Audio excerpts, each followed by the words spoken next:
घरको मेरो पनि छ तर बाङ्लो यस्तो राम्रोसँग नकाटे भएर बाङ्लो मलाई फर्किहाल्नु पर्ने के भन्नु बाई बाई हामी चाहिँ फाइनली गाइस 14 आइसकेको छौँ अनि अब जाँदैछौँ हामी बसबाट झऱ्यो यति धेरै रोक्यो कि बसले हेर्नु रिपु लास्टै टाइम लाग्यो होइन त्यही भएर अनि हामी चाहिँ देखाउँछौँ है त अब कहाँ हो टिकट काउन्टर टिकट काउन्टर छ हामी यहाँ हाम्रो टिकट काउन्टर छ हामी टिकट काट्छौँ है त अनि त्यसपछि हामीले हाँसहरू देख्यौँ 14मा अनि त्यसपछि भ्यू चाहिँ राम्रो रहेछ एउटा लेक जस्तो रहेछ दह नागहरूको मेन दह रे अनि एरिया नि राम्रो पुरै जङ्गलको एरिया रहेछ अनि मस्त घुम्यौँ हामीले अनि हाँसले पौडी खेलिरहेछ मेरो पारा हेर्नु न पुरै चुडेल जस्तो हो पुरै भूत आयो कञ्चना ओए खायो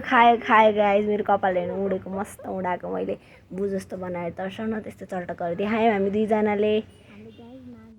अनि हामीले नाग देख्यौँ आमामा कति सानो रहेछ तर डर लाग्दो झन्डै हामीलाई खाइदिएको नदेखेर अनि नागलाई त्यो देख्नु चाहिँ लकको कुरा हो रे हामीले जुन देख्यौँ नाग देख्यौँ नाग यत्रो नाग यता डराएर त्यहीँबाट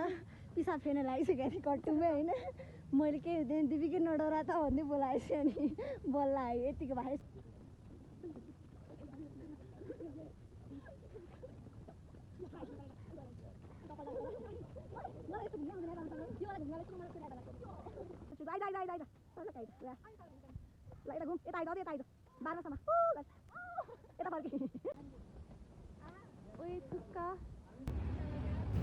अनि गाइज हामी चाहिँ खाजासाजा खाएर खाजाको क्लिप चाहिँ खिच्नु बिर्सेछ अनि बसन्तपुर घुम्यौँ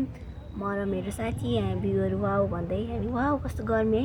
भएको है भन्दै